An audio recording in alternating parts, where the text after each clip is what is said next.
Le damos la bienvenida al doctor Melvin Caballero, no, quien es médico cirujano, pero también el doctor Caballero pues ha publicado una novela publicada en Costa Rica, tiene pendiente otra novela. Y también pues se ha dedicado a la pintura, es guitarrista también, un hombre pues polifacético. Así que le damos la bienvenida a Melvin. No sé si antes nuestro rector emérito, el doctor Hernán Contreras, nos quiere decir algo. Sí, muchas gracias.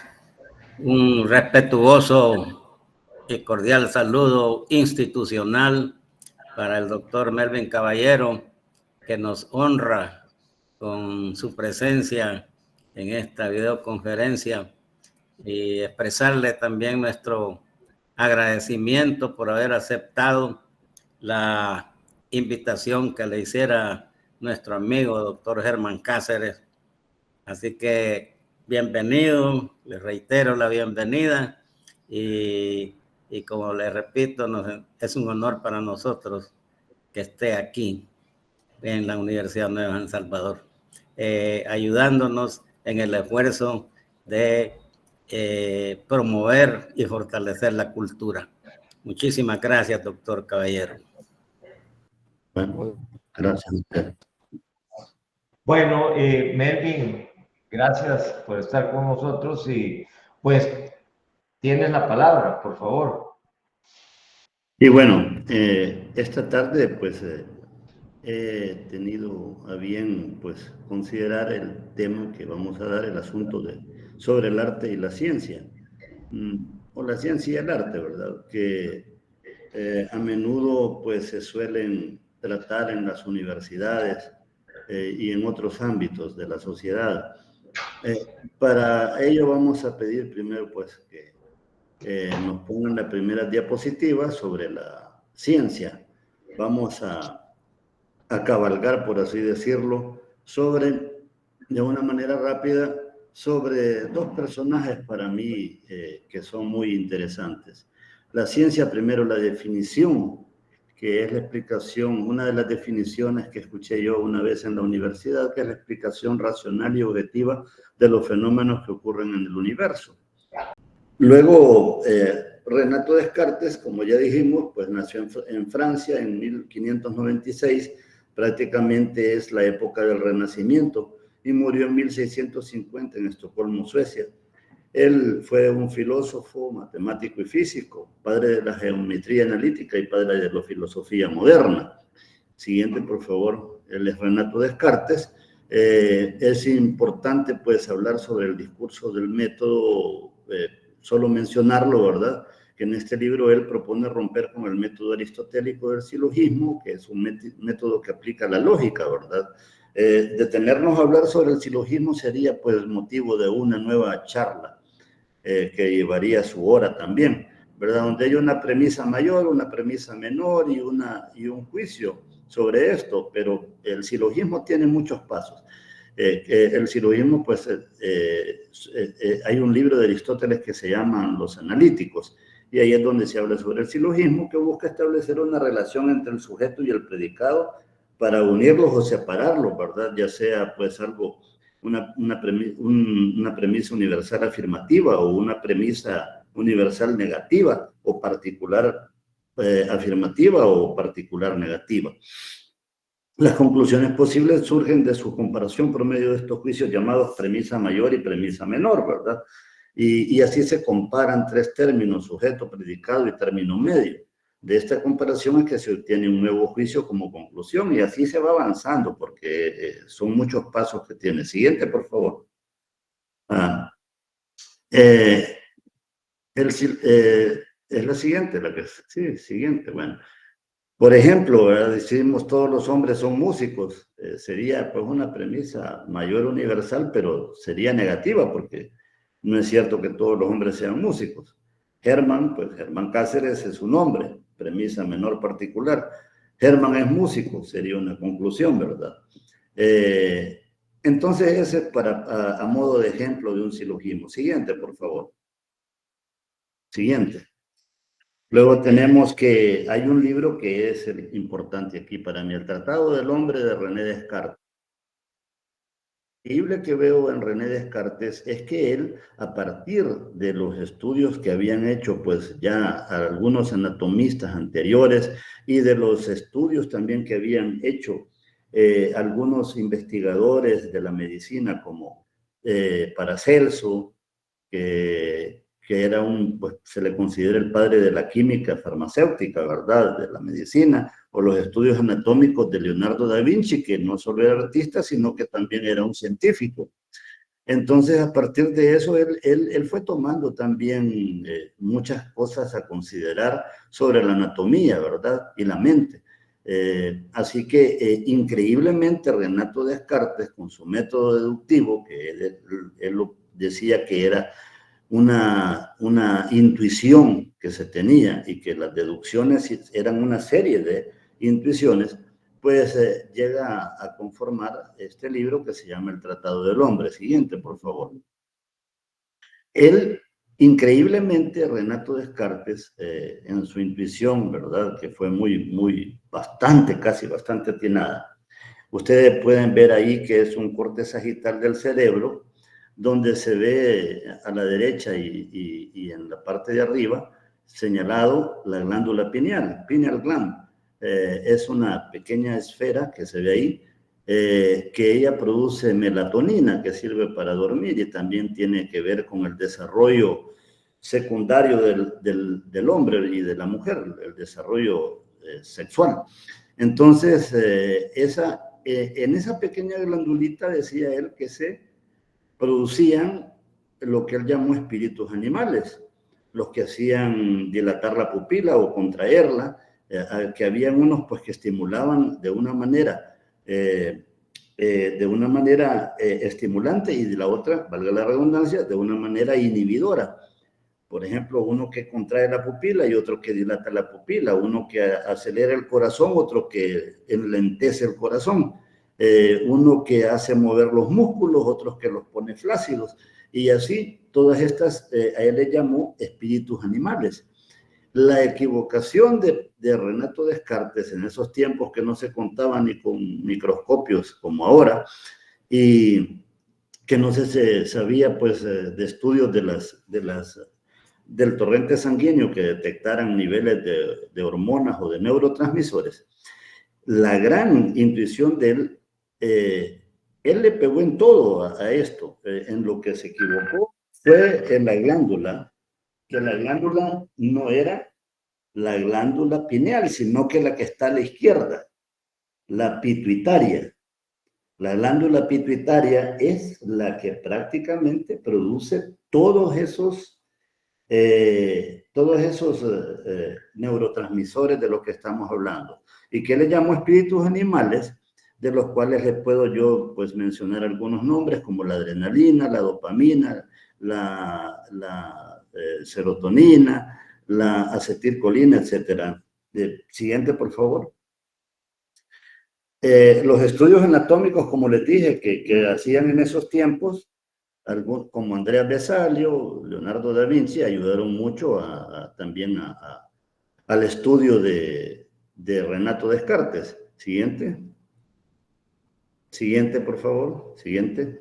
Bueno, Renato Descartes, en su Tratado del Hombre, creía pues que la existencia humana la movía una mente que es inmaterial, creadora del pensamiento, y el cuerpo material regido por las leyes de la física. Acordémonos que él era un matemático y físico, ¿verdad? Y también un geómetra. Entonces, él hacía esa distinción. De ahí, pues, que la palabra famosa de él, aquel aforismo creado que dice que pienso y luego existo, ¿verdad? Siguiente, por favor. Los espíritus animales a los que él hacía alusión son conocidos en la actualidad como neurotransmisores. Como ya les mencioné, por ejemplo, la adrenalina en la pupila la dilata y la acetilcolina en la pupila la contrae, pone los ojos bien, la pupila bien cerrada. Cuando están dilatados, por ejemplo, los que se drogan con cocaína, ¿verdad? Se les notan las pupilas dilatadas, los ojos se les ven negros, ¿verdad? Es decir, el centro del ojo, ¿verdad? Se les ve negro porque están bien dilatadas las pupilas. Y que hay neurotransmisores estimuladores e inhibidores, él les llamaba espíritus animales. De estos, como ya ustedes los podrán haber escuchado alguna vez, están la adrenalina, la noradrenalina, dopamina, acetilcolina, serotonina, el GABA o ácido gamma-aminobutírico, todos los cuales intervienen en muchos procesos del cuerpo, como la bradicardia, las taquicardias, el sueño, el ritmo del sueño, el de la vigilia, etc. Siguiente, por favor.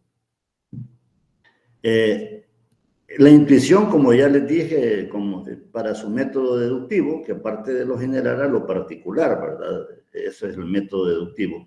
Es intuitivo, según él, cada deducción lleva a la verdad al ser comprobada, y cada deducción es una intuición.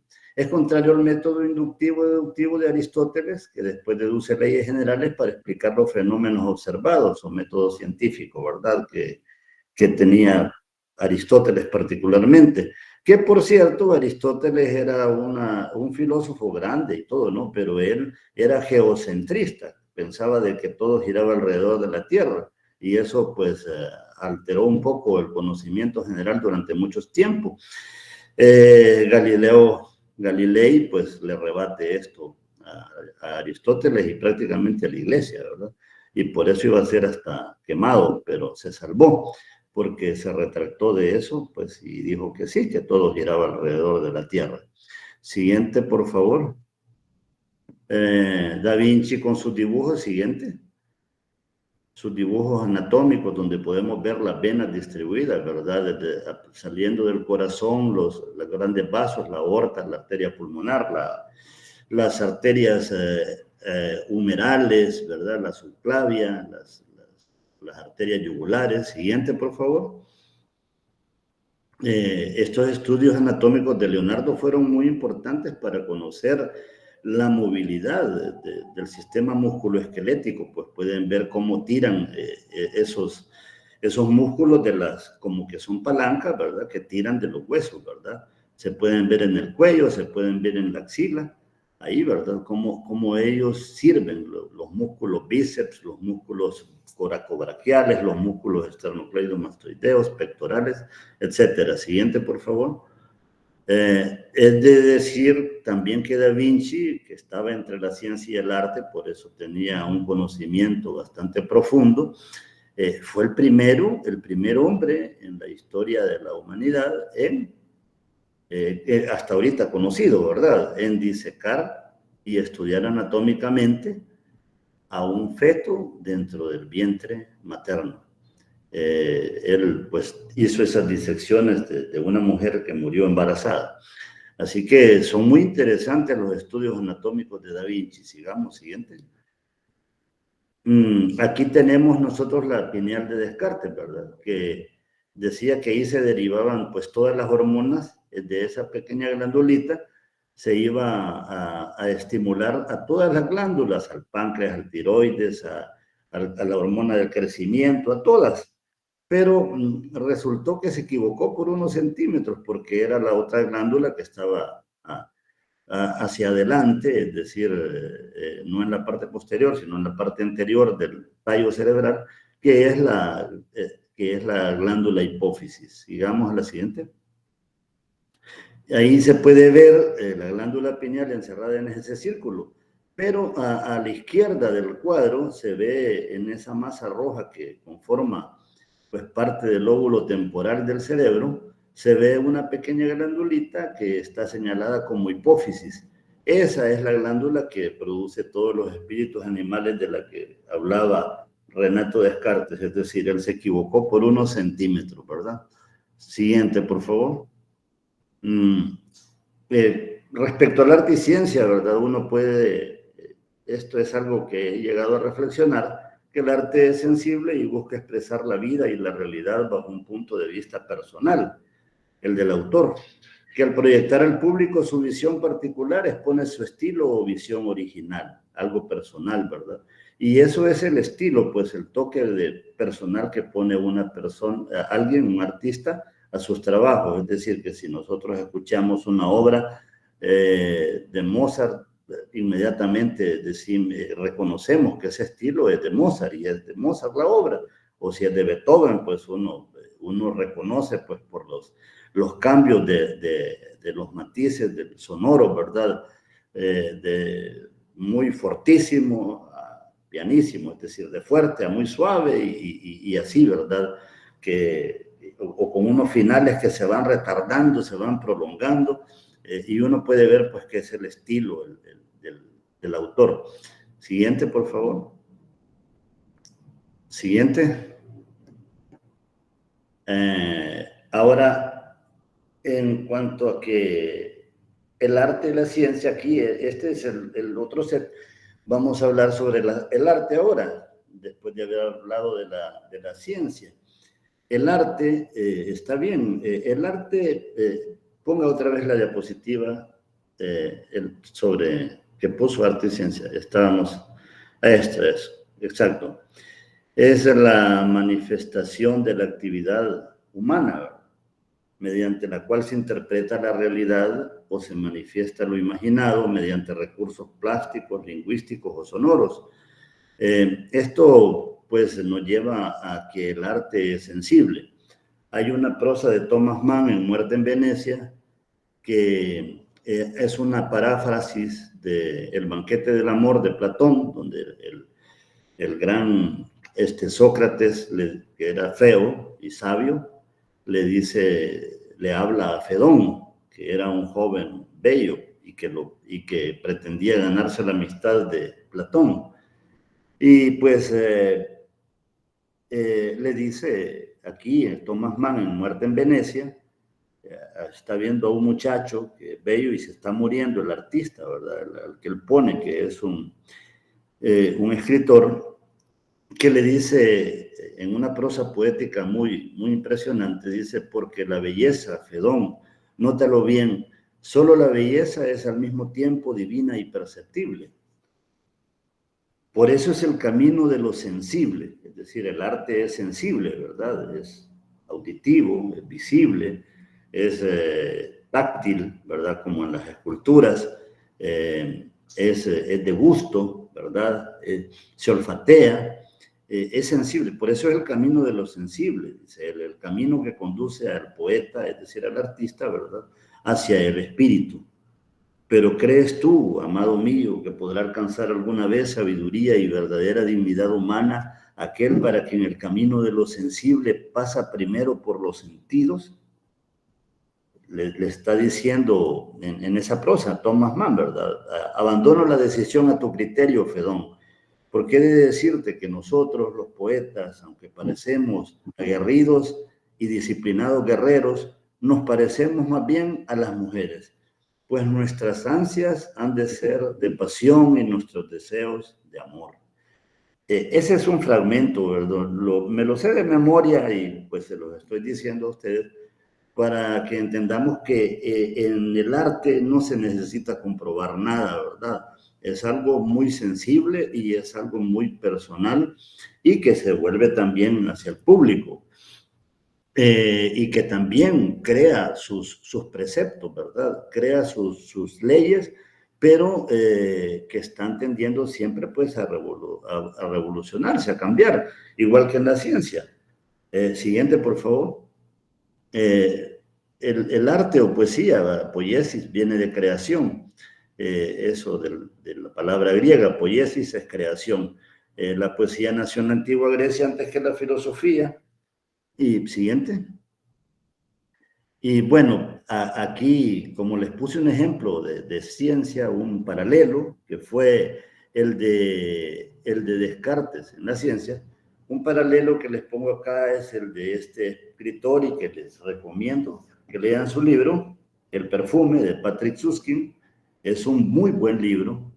Se dice que es la historia de un asesino. pero yo más bien creo que es la metáfora de la formación de un artista y de la creación de la obra de arte, ¿verdad? Para mí eso es, y ese artista en particular que toma de ejemplo o pretexto Patrick Süskind para crear la obra del perfume es Jean-Baptiste Grenouille, quien nace en un medio bastante paupérrimo, ¿verdad? Pero con un talento para discriminar los olores increíble. Ahora, Grenouille pues sí tiene un problema y del cual se da cuenta él después, y es que él no despide olores. Nació sin las glándulas que nos hacen despedir nuestros malos olores o los buenos olores. Así que, siguiente, vamos a ver. El 17 de julio, dice en la novela de 1738, estamos también en la misma época de Descartes. En el lugar más putrefacto de todo París nació Jean-Baptiste, ¿verdad? Su mamá era una mujer joven de 25 años que había tenido la oportunidad la oportunidad de tener hijos. Había tenido 4 hijos y a todos los había matado porque no había encontrado al marido ideal. Estaba sifilítica, con un poco de tuberculosis y a la vez también ella pues... a todos los hijos los había terminado matando. Cada vez que los paría les cortaba el cordón umbilical hasta que se desangraran y después los desechaba en la basura. Pues ella aspiraba a casarse, ¿verdad? Con un hombre, un artesano que más o menos la atendiera bien. Pero Grenouille, que pues dice en la novela, el artista se aferra como una garrapata a la vida, o como una bacteria resistente a todos los antibióticos que le lancen, ¿verdad? Él se aferra a la vida y cuando él nace, ella se desmaya y el niño prorrumpe en un llanto enorme. Ella vendía pescados. Entonces, cuando oye la gente el griterío del niño que está llorando, ella está desmayada, ven, lo rescatan y entonces... ella es prácticamente llevada presa y luego pues guillotinada, ¿verdad? Por los crímenes que había cometido. Siguiente. Cuando se lo lleva al niño con las monjas, con los sacerdotes, pues se le da una nodriza para que lo amamante, pero ninguna nodriza lo quiere porque dicen que el niño no despide aroma alguno. Cuando le pregunta el padre Terrier a la nodriza que lo tiene, ella le dice que los niños deben oler y este niño no, por lo tanto está endemoniado. Le dice pues que el niño, cuando el padre le pregunta qué huele un niño, él le dice ella que huele a algodón de azúcar, ¿no? La cabeza. Y ciertas partes le va describiendo a qué huelen y en cambio este niño no echa ningún aroma, por lo tanto el niño lo piensa que está endemoniado, además que succiona demasiada leche y que la deja muy flaca. Y por más que el padre Terrier, el sacerdote, le ofrece más plata, pues ella no lo acepta, así que el padre se queda con el niño y en la espera de buscar otra nodriza. Siguiente, por favor. Sucede de que el padre Terrier, cuando el niño despierta, prorrumpe en un gran llanto y muestra, pues, al olerlo a él, ¿verdad? Porque ve que se mueve mucho su nariz, como que el niño siente un rechazo, un repudio, y el padre entonces sufre mucho temor y cree que si el niño puede estar endemoniado, entonces lo lleva a la casa de una madame que se llama Aguilar, donde ella tenía niños y el convento le pagaba para que ella tuviera ahí a los niños. Esta madame Aguilar pues tiene unas características bien importantes. En esta novela se nota pues la caracterización de los personajes en una palabra, ¿verdad? En pocas palabras los caracteriza. Dice Patrick Süskind que Madame Aguilar había perdido el olfato, ella no olía nada, después de un golpe que le había propinado su papá con un atizador de fuego en la frente, donde nace la nariz. Y pues no tenía mayores afectos, ¿verdad? Ella no lloró cuando se le murieron algunos hijos que le nacieron, ni lloró cuando se murió su marido, ni lloraba cuando la golpeaba el marido, ni lloraba cuando se le moría nadie. Así que cuando los niños le pedían más alimento, pues ella no les daba, y si ellos rompían en llanto, pues les daba una bofetada y con eso tenían. Ahí Madame Aguilar lo tuvo hasta que Grenouille cumplió 8 años, pues notó que el niño tenía un don de predicción, creyó ella, ¿verdad? Que veía el futuro. Pues decía que iba a llegar a la visita de un cartero, o que iba a llegar alguien del convento, o donde ella guardaba el dinero, pues decía, el dinero está en tal lugar. Decía, tantos niños están reunidos en la habitación contigua, ¿verdad? Pero era porque Grenouille los olía, sabía el olor de cada uno de ellos. Entonces los podía contar, y ella pensaba de que él era un hombre, un niño con muchos poderes. Entonces comenzó a tener temor de tenerlo, y se lo llevó pues a vender prácticamente a un curtidor, ya que también se habían atrasado en el pago del convento. Siguiente, por favor. Cuando lo lleva donde este curtidor, es un hombre bastante robusto y peligroso, ¿verdad? Siguiente. Ahí se curten pieles. Vamos a ver la siguiente. Siguiente diapositiva, por favor. Se curten pieles. Monsieur Grimal compra a Jean-Baptiste por 7 monedas, a Madame Aguilar, y lo pone a trabajar como una bestia, ¿verdad? Desde los 8 años. Pero el niño resiste, como dijimos, a todo, y desde que lo vio Grenouille no tuvo duda que este hombre lo iba a matar de una gran paliza si no obedecía lo que le dijera. Así que Grenouille pues se apegó al trabajo tan duro de curtir pieles, y esto va a ser muy importante, ¿verdad? Porque está poniéndolas en agua hirviente, llevando vinagre, y todos estos olores tan horribles que se dan en estos medios putrefactos. Grenouille los aprende a reconocer y a discriminar, y los va guardando en su memoria. Siguiente, por favor. Un día, pues, cuando él llega, crece, ¿verdad? Y va a ver el paso de unas carrozas, ¿verdad?, que llevan al rey.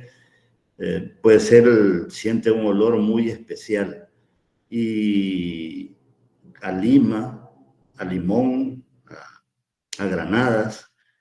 Una muchacha anda vendiendo naranjas, y él detecta dónde está ella.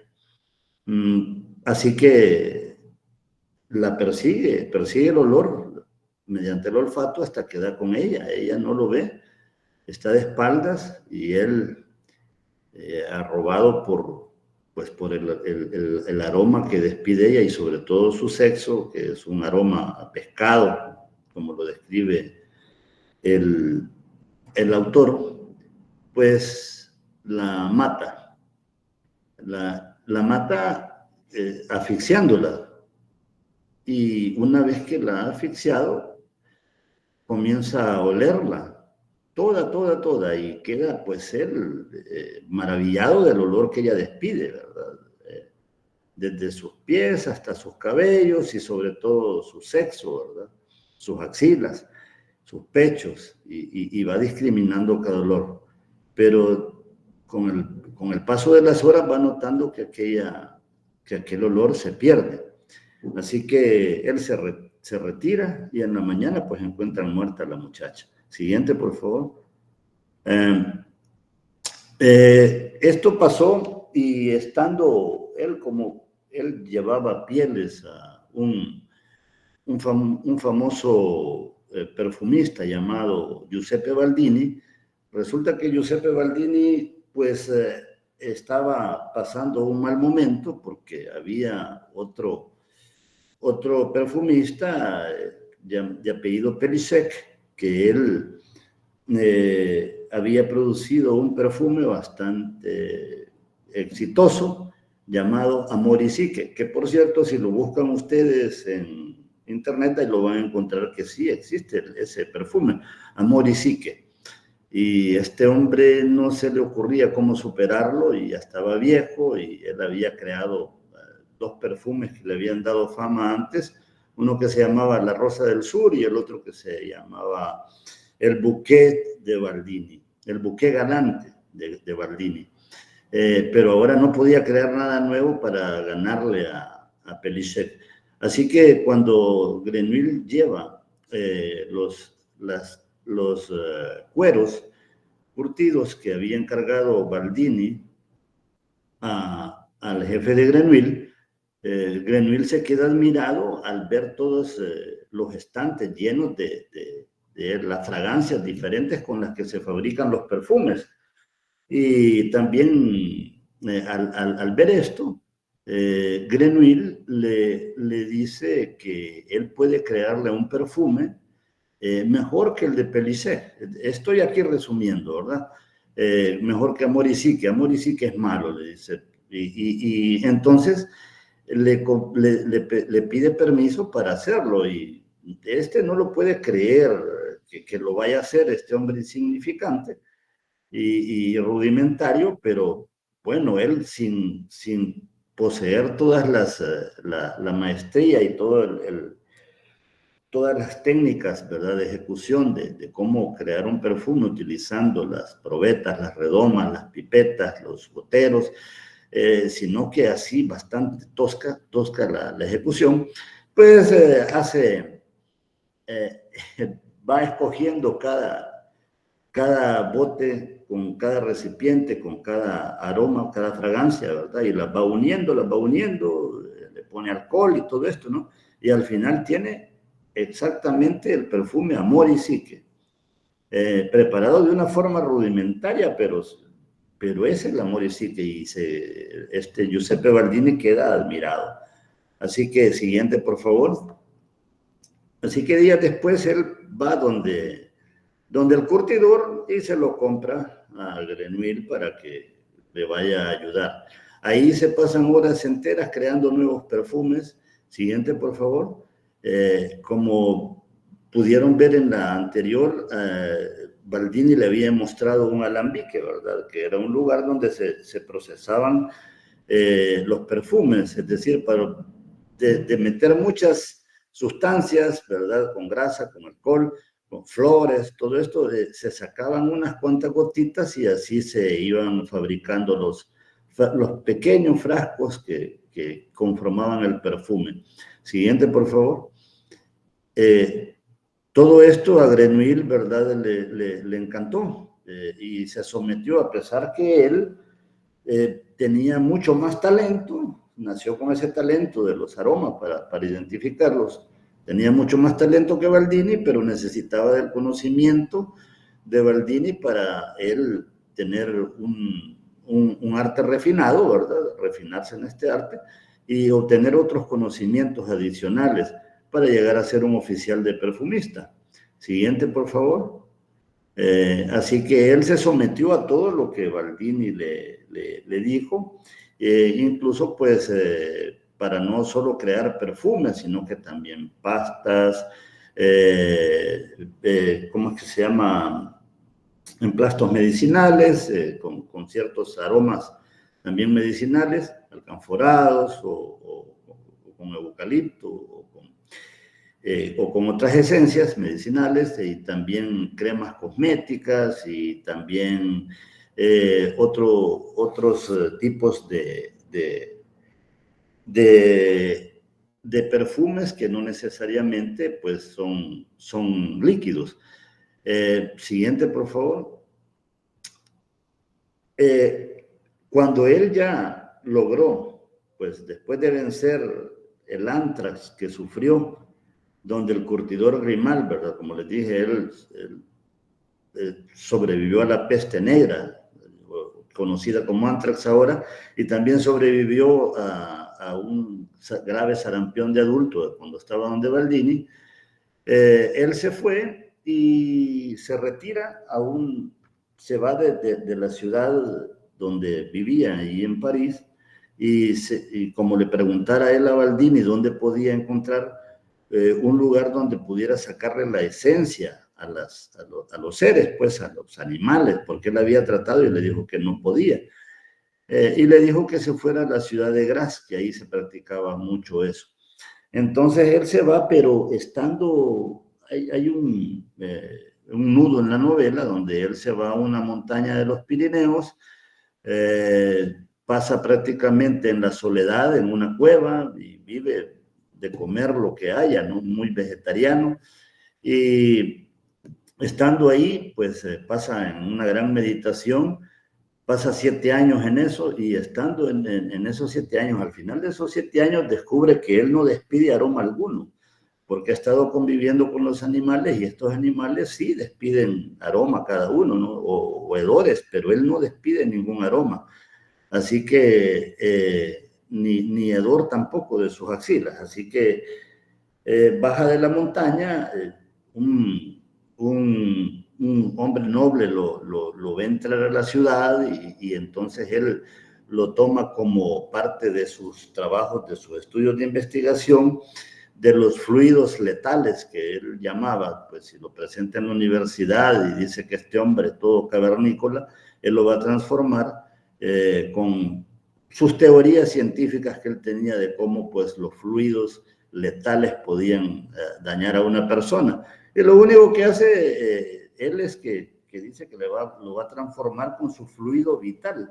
Lo único que hace es bañarlo bien, darle de comer bien, vestirlo bien, y luego Grenouille le sigue ayudando pues cuando hace un perfume para oler bien y caerle bien a todo el mundo, ¿no? Eso ya posteriormente, meses después, lo presenta en la misma universidad, ya que el hombre ya está cambiado, ya habla y todo, ¿no?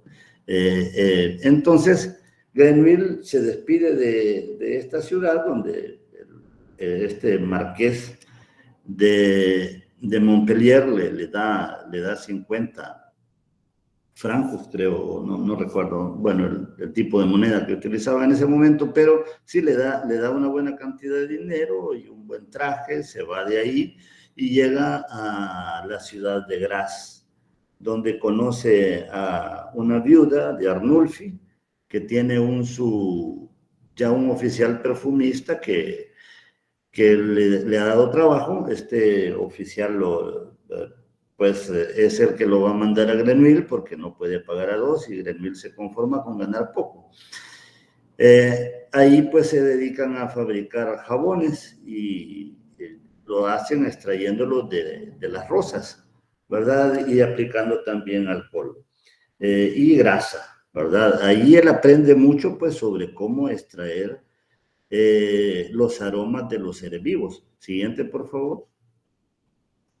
Entonces, ahí tienen, pues, como les dice, Baldini y sus famosos perfumes, porque hicieron una película, ¿verdad?, de esta obra, La Rosa del Sur y el Bouquet Galante de Baldini. Amor y Psique de Pellicier, que era el que odiaba. Siguiente, por favor. Entonces, Jean-Baptiste empieza él, pues, a trabajar ya con más cuidado en extraer aromas de los seres. Pero lo que hace es que empieza con animales, y cuando los envuelve, pues los mata primero y luego los envuelve con grasa y con unas vendas, pero tiene un olor bastante extraño, y es el olor del miedo, pues porque los animales perciben el temor a la muerte, y eso les hace despedir adrenalina, y pues eso lo confunde. Entonces él llega a la conclusión de que para que no se dé esto, el animal tiene que estar, no saber que lo van a matar. Entonces hace una forma experimental en la cual ya no se da cuenta el animal, simplemente lo mata así, precipitadamente, y le extrae el olor, y es el olor característico que él quería. Siguiente, por favor. Entonces comienzan a aparecer en la ciudad de Graz una serie de jóvenes entre 14 y 15 años, asesinadas, todas vírgenes, y no descubren una violación ni nada, pues solo simplemente pues que están rapadas del cabello y que todas guardan casi las mismas características, es decir, él se vuelve un asesino serial y llega a matar hasta 24 personas. Siguiente, por favor.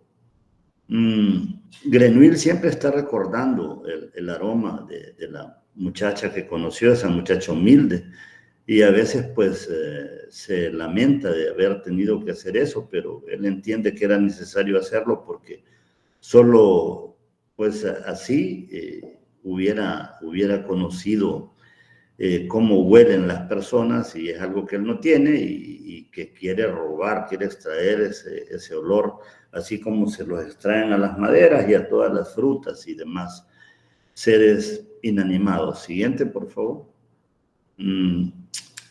Finalmente él se mete con la persona equivocada, ¿verdad? Que es la hija, llegó a matar a 24 mujeres y pues asesina a la hija de un hombre muy rico que era pues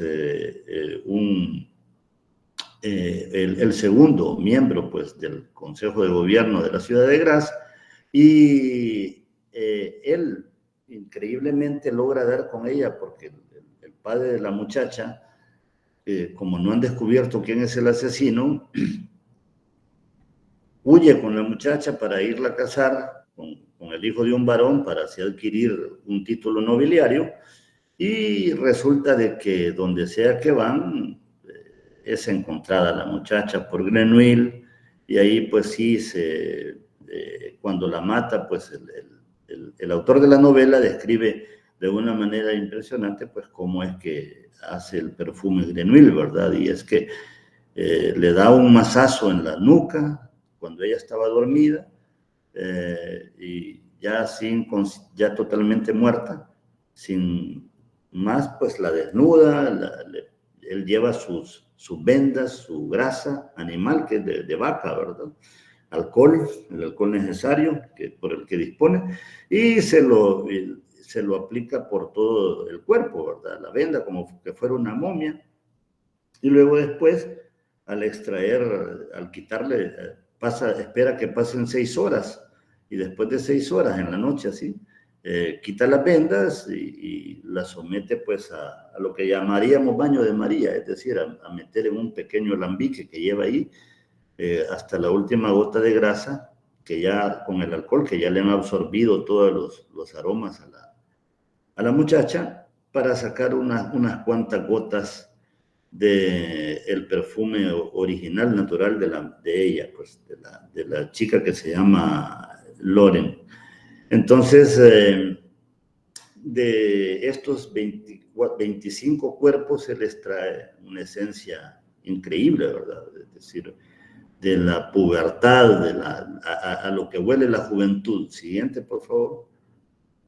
Él fue capturado, pues hubo varios testigos que supieron de él, que él había buscado a esta muchacha, y así es capturado, y cuando ya lo llevan para ejecutarlo, después de haber sufrido muchas palizas en las cuales no se quejó de nada, cuando ya lo llevan pues a la plaza para ejecutarlo, él antes se vierte el perfume, y cuando llega pues todo el mundo dice pues que es un ángel que bajó del cielo, todo el mundo se asombra, y hasta el monseñor y el obispo, pues, y hasta el papá de la muchacha que mató, y todo el mundo lo adora, y él pues ve que se entregan todos ellos a un frenesí orgiástico como el que nos pusieron al principio para boicotear esta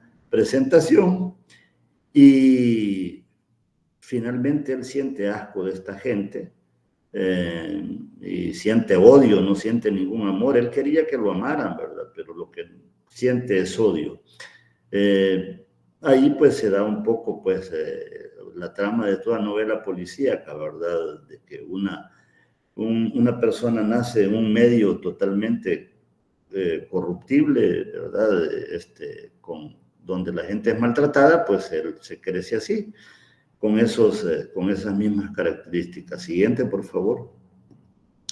Entonces, después de que él pues es adorado y admirado como que fuera un ángel, se va y piensa que esta vida no tiene ningún valor, así que se entrega se echa todo el perfume cuando encuentra ya en una ciudad lejos de Graz, encuentra una turba de asesinos y de personas indigentes que están bajo una hoguera, pues para resistir el frío. Entonces él se vierte todo el perfume para despertar un apetito feroz de carne en estas personas que se lo comen, ¿verdad? Y queda al final, pues, convertido en nada. Siguiente, por favor. Sí, como dice el poeta Patrick Süskind, pues quedan de él solo unos papelitos. Así que esta es toda la ponencia, ¿verdad?, que traía preparada.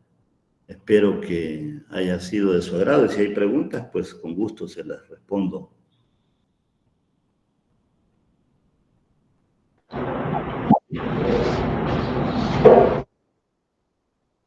Si puedo, ¿verdad? Si la sé la respuesta.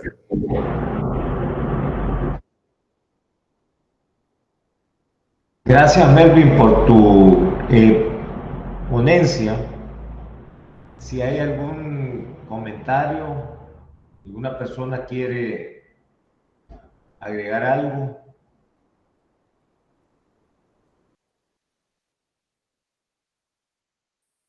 A mí me parecería, Melvin, que nos dijeras algo sobre tu novela, la que fue publicada en Costa Rica, porque yo la leí y me parece que tiene un elemento histórico sobre nuestro país, así como la otra novela que has escrito que no está publicada todavía, pero que de alguna manera, o quizá no de alguna manera, es la continuación o está relacionada con la primera. Sí, bueno, respecto a esta novela, la primera que escribí, me publicaron en Costa Rica, El Reino de los Afligidos. El argumento es, pues, sobre un niño que nace en la isla de Meanguera del Golfo, la isla más grande que tenemos nosotros, los salvadoreños, en el Golfo de Fonseca, y pues se trata sobre unas personas que viven totalmente ajenas al mundo de aquí del continental, ¿verdad? Que viven en un mundo bastante feliz, ¿verdad? Y que no quieren tener nada que ver con lo que está más allá del océano, porque ahí ellos pues se dejan llevar como una balsa, ¿verdad? Como dice en la misma novela, como una balsa llevada por las olas del mar, a la deriva, sin ton ni son, es decir, sin reglamentos ni nada. Rubén, el personaje, es descendiente por el lado materno de Rubén Darío y por el lado paterno del general Gerardo Barrios. En la primera parte, pues, habla sobre todo sobre sus orígenes maternos, sobre su abuelo, que es descendiente de Rubén Darío, y sus aspiraciones a ser poeta, ¿verdad? Y más que todo, pues, se ubica en el tiempo de la Guerra de Honduras y los años subsiguientes, ¿verdad? A la Guerra de Honduras de 1969, la Guerra de Honduras de El Salvador, mal llamada Guerra del Fútbol, o Guerra de las 100 horas. Digamos que el acontecimiento histórico es prácticamente un pretexto para crear el personaje, ¿verdad? Y y el personaje en sí y los demás personajes que están a su alrededor, pienso que alcanzan un buen desarrollo de sus caracteres, ¿verdad? Como el leproso, como el abuelo de Rubén, que no tiene aspiraciones grandes de llegar a ser ningún escritor ni de fama ni de prestigio, pues para él todo lo que se tenía que decir ya está dicho en poesía, y él anda siempre poetizando sobre todo, pero con sus propias palabras, y la mejor poesía para él es la naturaleza, ¿verdad? Y ahí está, conviviendo con esa naturaleza, con el mar, con las ostras, con las comidas marinas, ¿verdad? Y con la vida marina en sí, y la compañía de sus amigos los pescadores, y el niño Rubén, pues que se está enamorando de la muchachita Azucena, ¿verdad? Y que a él le encanta lo que el abuelo le cuenta sobre los poemas y cuentos de Rubén Darío, y se va inclinando por escribir poesía. Y pues eso es la primera parte. La segunda parte pues ya es un poco más compleja, sobre la historia que tiene que ver, ya va más enlazada con Gerardo Barrios, que una vez que la publique pues voy a comentar sobre ella.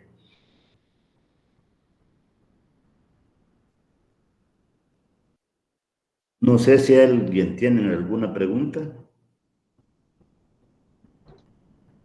Mario,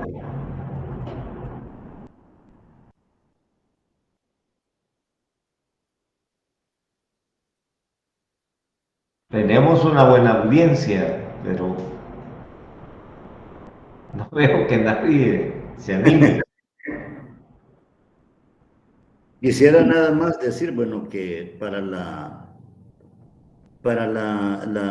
el arte, según lo veo yo, bueno, se necesita nacer con talento, ¿verdad? Ese es importante, el talento.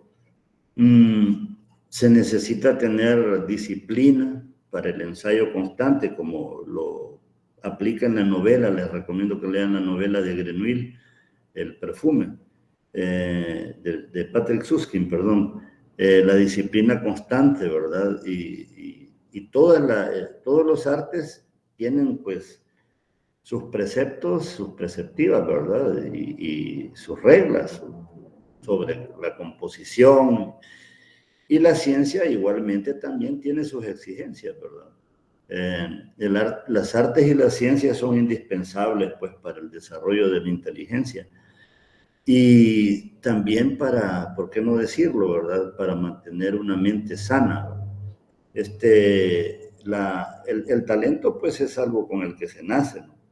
Yo, por ejemplo, vengo de una familia en la cual, de parte de mi familia Caballero, hay bastantes músicos, así que me gustaría ponerles un ejemplo. Ahí les envié un par de links, no duran mucho. De mi hijo menor Mateo les voy a poner cómo él a los 8 años de edad estaba tocando una pieza de Beethoven. Espera, va. 1, 2, 3, ya.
David.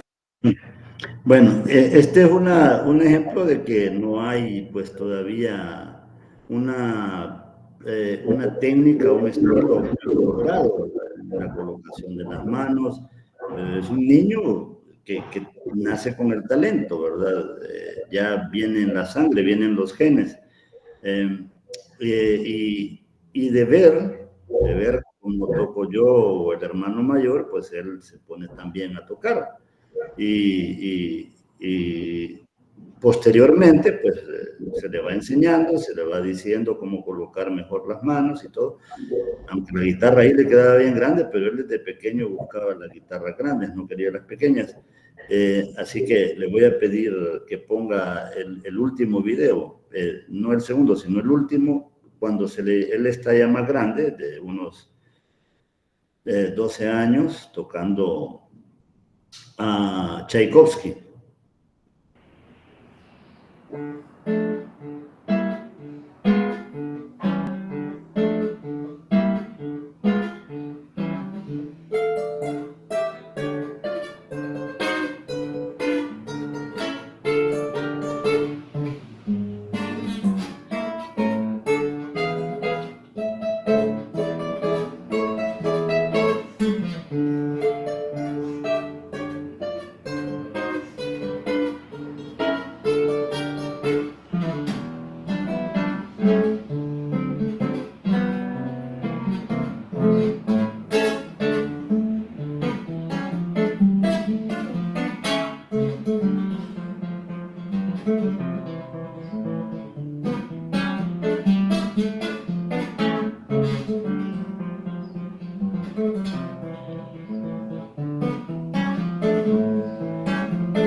Muy bien, gracias Melvin. Bueno, yo he conocido el talento de tus hijos, realmente desde muy pequeños empezaron de una forma natural, ¿verdad? Como tú dices. Yo quisiera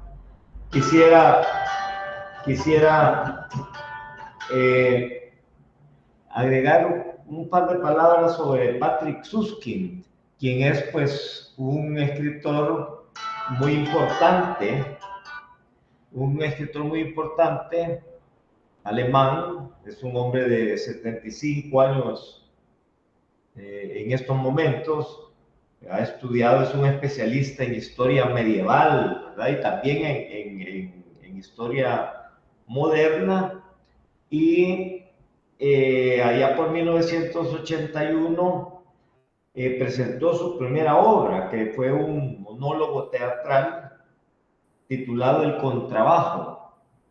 Pero la crítica internacional dice que es precisamente El Perfume, la novela de la que nos has hablado esta tarde, que es de 1985, la que pues lo coloca pues en una posición muy importante dentro de las letras alemanas contemporáneas. Ha escrito un buen número de obras, tiene una posterior al Perfume que se llama La Paloma, que es de 1988.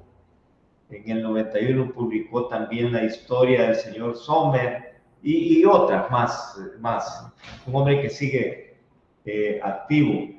Pues si no hay más comentarios, yo solo quiero anunciar nuestra próxima videoconferencia.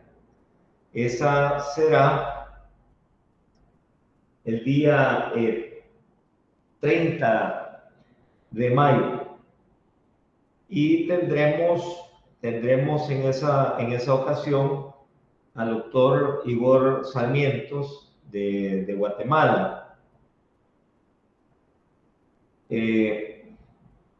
Igor Sarmientos es musicólogo, pero también ha incursionado en la arqueología y actualmente realiza una serie de investigaciones en Guatemala. Y él nos va a tocar un tema pues, que me parece muy interesante, que es arqueolomusicología y etnomusicología en movimiento. Ese es el título que él ha escogido para su ponencia, sobre los murales de Chapul, Quiché, de Guatemala. Así es que pues no me queda nada más que agradecerles enormemente a todos por su participación y su paciencia, y a Melvin, al doctor Melvin Caballero Blanco, pues por su ponencia de esta tarde. Muchas gracias, Melvin.